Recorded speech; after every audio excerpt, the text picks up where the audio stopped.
This month, I married the love of my life, Zack. As newlyweds, you'd expect us to be basking in the joy of our honeymoon, planning our future, or just enjoying the bliss of starting this new chapter together. Instead, I find myself turning to Reddit today, desperate for clarity and advice because my father is making my life unbearable. I can't help but wonder, am I the one at fault here? Let me give you some context. The issue traces back to my decision to invite my dad to walk me down the aisle at my wedding. On the surface, this might sound like a sweet, typical gesture. However, it's important to note that my dad and I have never been close, mainly because of his attitude towards me. You see, my mom died while giving birth to me. At the time, my dad wasn't even there. He was away on a work trip. When my mom went into labor unexpectedly, there were complications. She suffered severe blood loss. And despite the doctor's efforts, they couldn't save her. By the time my dad returned, he was met with the devastating news that his wife was gone. All he had left was me, a newborn he'd never met, and who, in his eyes, was responsible for his wife's death. This set the tone for everything that followed. Now, I understand on some level that losing my mom the way he did must have been devastating for him. But over the years, it became clear that his grief had turned into resentment towards me. That resentment wasn't subtle. It was loud and evident in how he treated me. I've often felt like I was carrying the weight of guilt for something I had no control over, simply because I was the baby who survived when my mom didn't. My older sister Mary, who's 4 years older than me, once told me that during my early years, Dad wouldn't even look at me. She said he would tell everyone who would listen that I reminded him too much of Mom, and he didn't like that apparently. He hired a full-time nanny and I was left pretty much the whole day with her. As a result, I spent my childhood feeling neglected and unwanted. This rejection was something I grew up feeling deeply, even if it was never directly spelled out to me. While other kids had a loving dad to rely on, mine treated me like I barely existed. On the other hand, Mary was always Dad's favorite. That's not just my perspective, it's a fact that both Mary and I have acknowledged over the years. My dad didn't even try to hide it. He lavished her with attention and care in ways I could only dream of. She was the golden child, the one who could do no wrong, while I was just there. I remember after I turned 10 or 11, I was assigned the role of the family helper.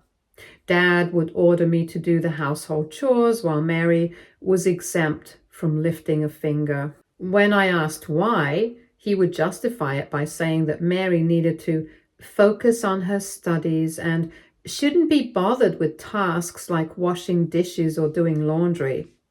But for me, he said I should learn to handle these things because I wasn't as good at academics as Mary and might end up being a stay-at-home wife.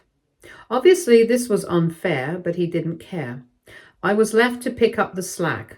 I would clean, scrub, fold clothes, and if I ever dared to complain or ask for help, Dad would get angry. He'd threaten to ground me or take away my phone, which, as a kid, felt like the ultimate punishment.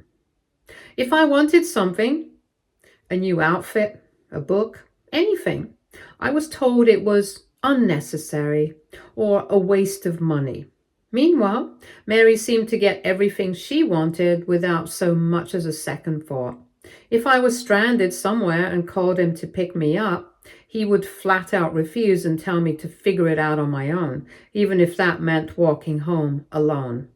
But if Mary needed a ride, whether it was 5 minutes away or an hour, Dad would drop everything to be there for her. There were no questions, no excuses, just unwavering dedication for her. The unfairness was maddening. Over time, Mary also started leveraging Dad's bias to make my life even harder.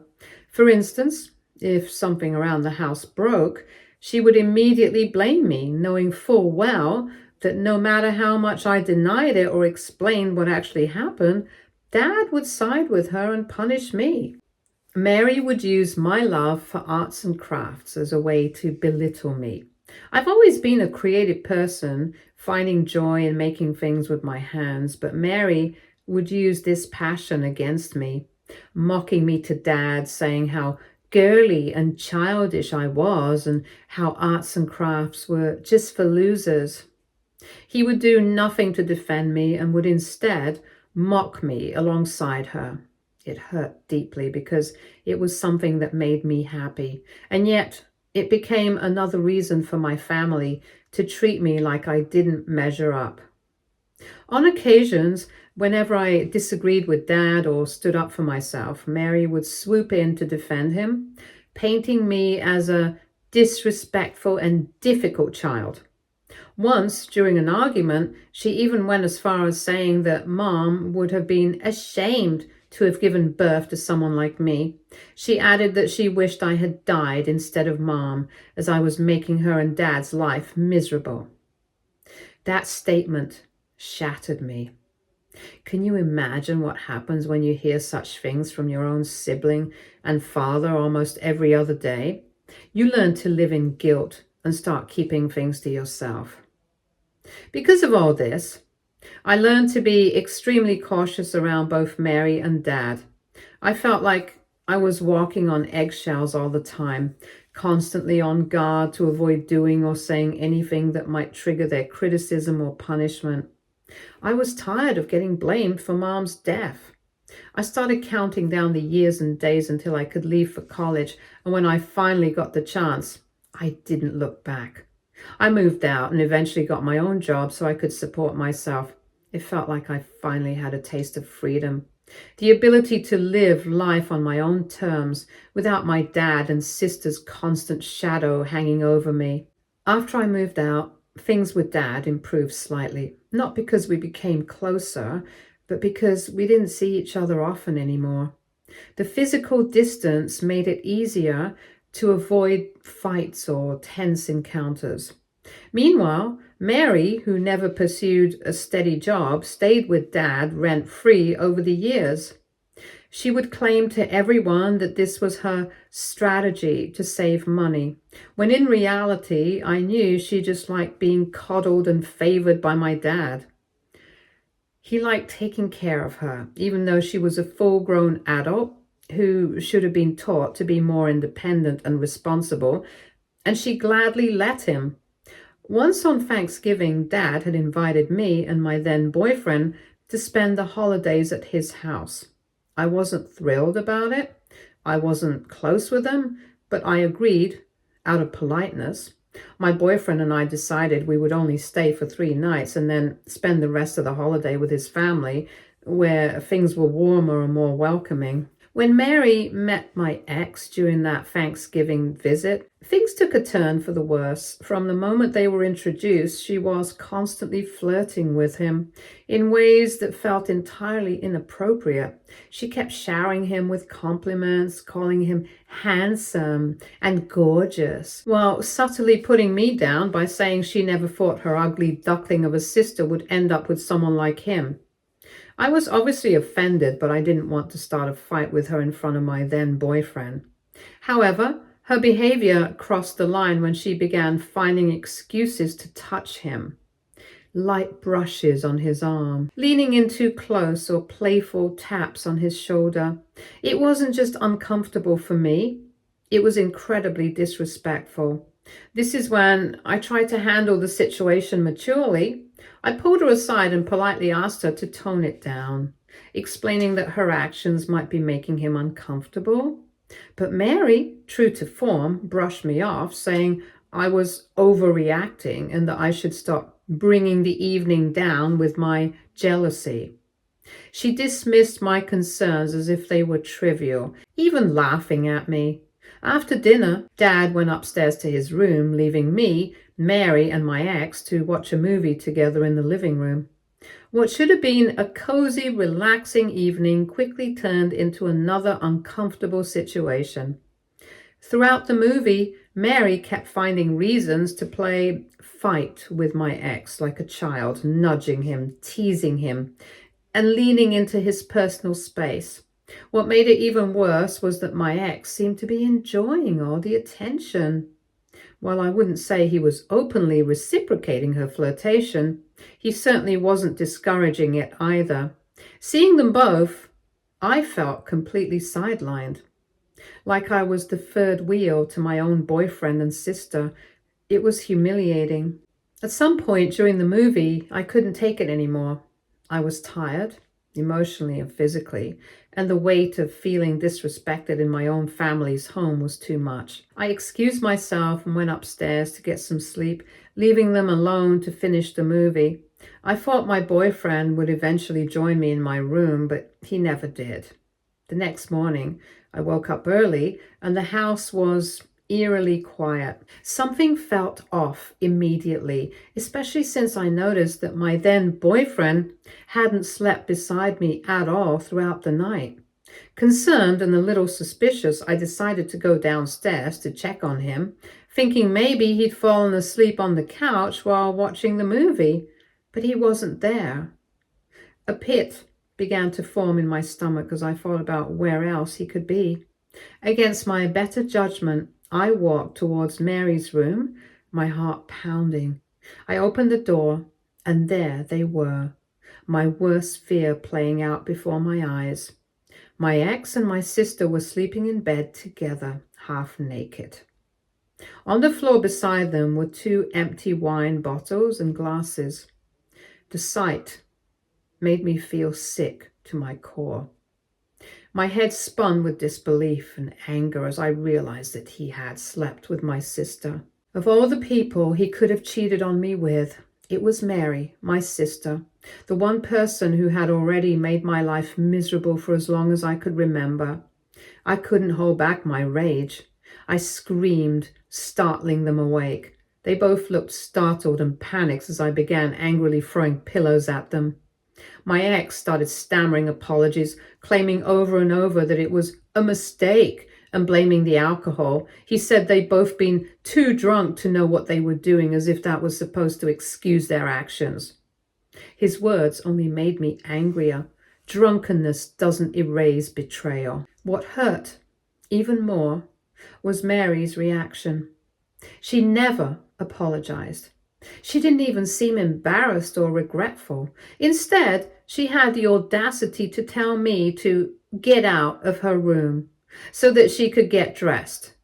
She yelled at me for invading her privacy as if I was the one in the wrong for catching them in the act. Her complete lack of remorse, her arrogance, and her attempt to turn the situation around on me left me speechless.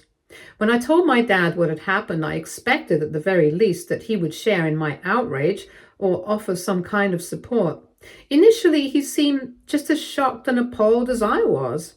For a brief moment, I thought he might actually stand by me, but then his tone shifted and he told me in no uncertain terms that while he didn't support Mary's actions, he wasn't going to interfere. Because Mary and my ex were both adults, so they were allowed to do whatever it was that they wanted. He acted as if my sister, sleeping with my then boyfriend, was a mistake that could simply be swept under the rug rather than a monumental betrayal. What made it worse was how Dad tried to turn the blame back onto me. According to him, I should have been more careful about the kind of man I brought into the family. He said my ex had a loose character, so it was basically my fault for bringing him around Mary. It was as if he believed I should have somehow predicted my ex's betrayal, or worse, that I had knowingly set myself up for this heartbreak. His comments made me feel like I was losing my grip on reality. My sister was not an innocent bystander in this situation. She actively pursued my ex, knowing full well how much it would hurt me. Yet my dad completely downplayed her role, almost absolving her of anything while piling the blame entirely on me. It was like he refused to hold Mary accountable for anything she did, no matter how blatantly cruel or selfish it was. Ultimately, I knew what I had to do. I broke up with my ex immediately. There was no coming back from what he had done, and I couldn't stay with someone who would betray me so deeply, especially with my own sister. As for Mary, I cut all ties with her after this. She never apologized or showed even a shred of remorse. Instead, she took the situation and turned it into something to brag about.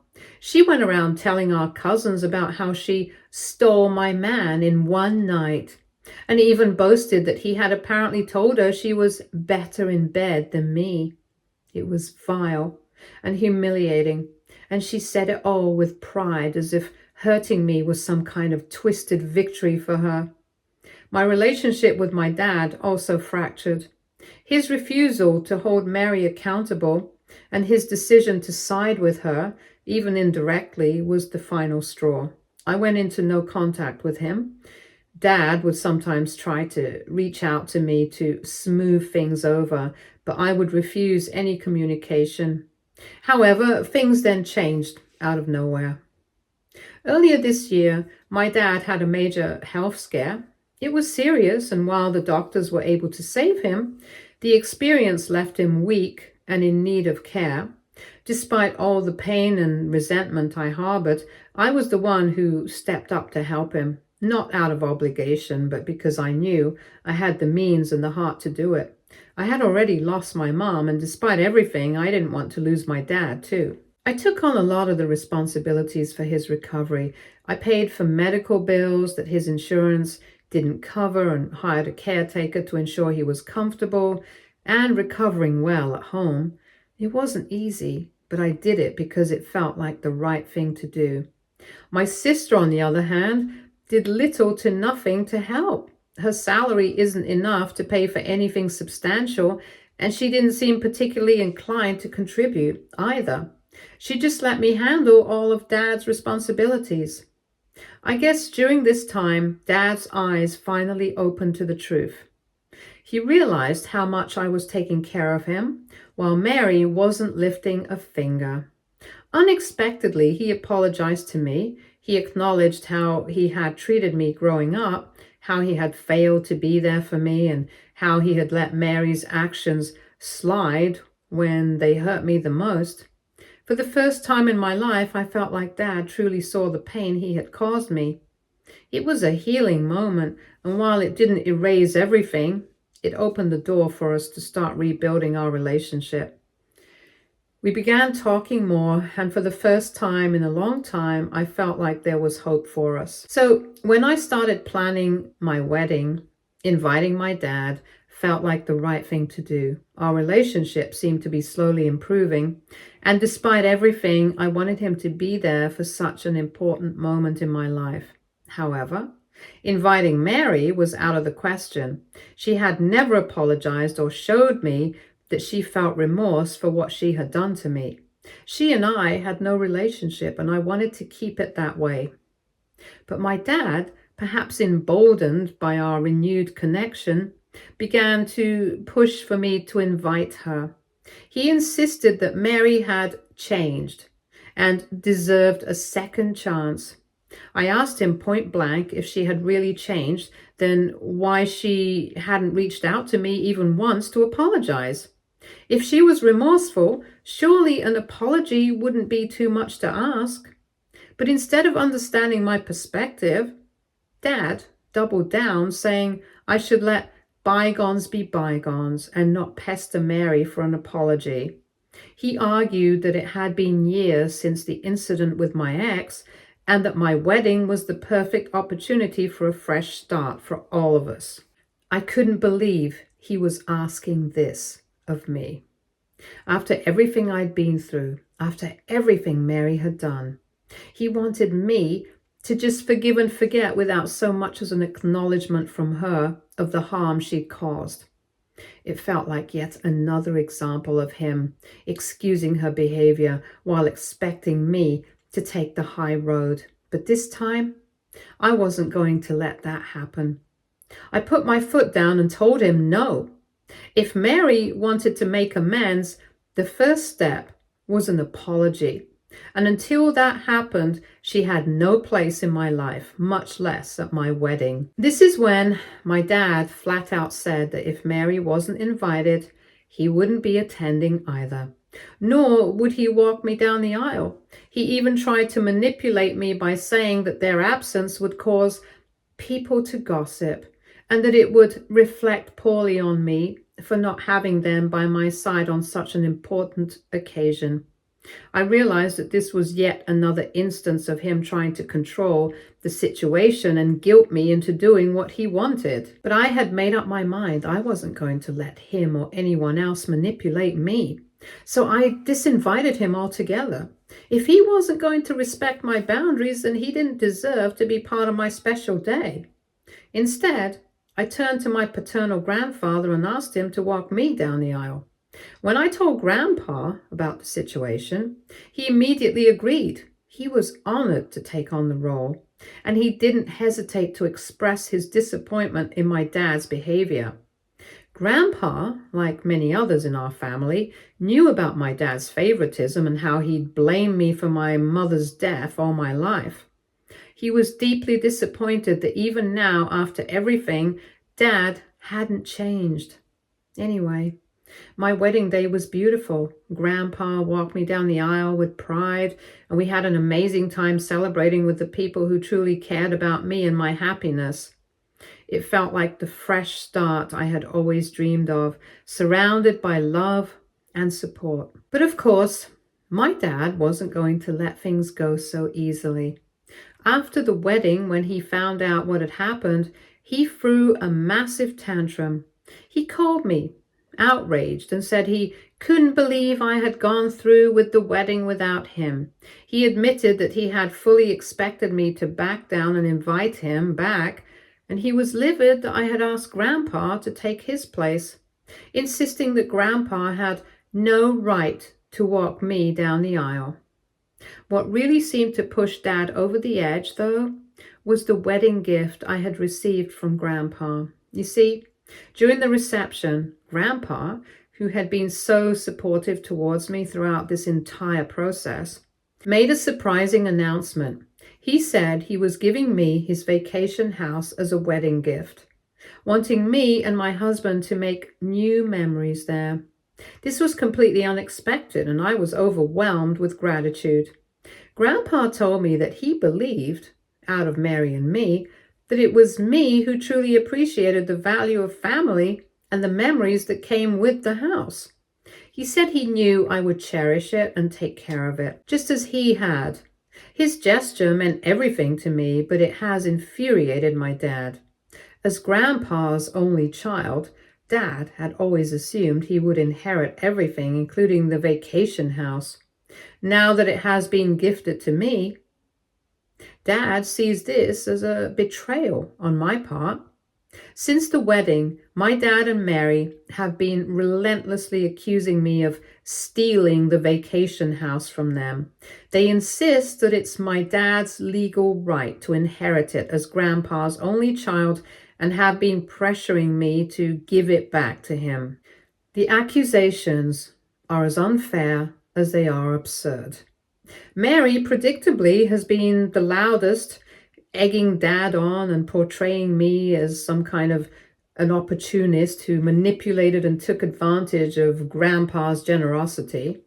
So AITA, update 1. Answering a few of the most asked questions here. Is your sister married? No, my sister isn't married yet. She hates commitment and doesn't stay in long-term relationships with anyone. Why does your adult sister still stay with your dad? Well, it's because Mary is my dad's golden child and he's her safety net. They have always had a codependent relationship and it seems to work for them. Dad loves to spoil her endlessly. While I've worked hard to stand on my own, Mary continues to rely on my dad for everything. She neither has a steady job nor does she have any savings. Why didn't your grandparents help you out earlier by standing up to your dad? They did. My grandparents have always been a part of my life and have tried to help me as much as they could. They did try to talk to my dad several times, but my dad never changed. At the end of the day, it wasn't their responsibility to raise me, it was my dad's. He should have stepped up, taken accountability, and been the parent I needed. I understand that he was grieving and that losing my mom was devastating for him, but that doesn't excuse his neglect or favoritism. As a child, all I felt was unloved and unwanted. Dad was the adult, the parent, and he should have been the one to rise above his grief and take care of me. Has your dad dated anyone after your mom passed away? No, my dad has remained single all these years. He still mourns the loss of my mom to this day. I don't think he ever truly healed from her passing. Update 2.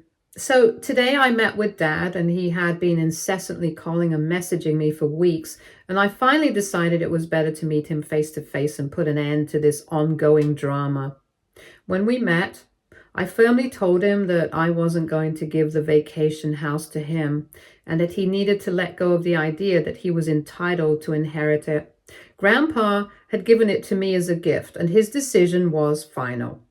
My dad, as expected, didn't take this well. He called me selfish and manipulative, accusing me of stealing something that rightfully belonged to him. He told me how I had already taken so much from him over the years, and even now I seem to have taken another thing from him. His words didn't surprise me, but they still stung. This is when I looked him in the eye and asked him directly, "Why do you hate me so much? What have I ever done to you?" My question seemed to catch him off guard. I could see Dad falter for a moment, but I pressed on. I told him that I've always known he blamed me for my mother's death. But was that the only reason for his hatred? I reminded him that I was just a baby when Mom died, so what did he expect me to do to save her? I was innocent. And if anyone should feel guilty, it was him for not being there when she needed him the most. He should have been there for my mom rather than being away on a work trip. I told Dad that it wasn't fair for him to continuously project his guilt and grief onto me. It wasn't my fault, and it never had been. Yet he had spent my entire life punishing me for something that was beyond my control. I could feel the weight of my words hanging in the air. At first, my dad tried to avoid answering me anything straight, but I pressed on and I told him that this was his chance to finally say whatever was on his mind once and for all. Just let it all out. This is when my dad finally admitted the truth. He told me that he never wanted a second child, and that when Mom got pregnant with me, he was against it. He explained how, despite the doctors warning her about the risks, Mom had insisted on having me, and Dad had urged her to abort.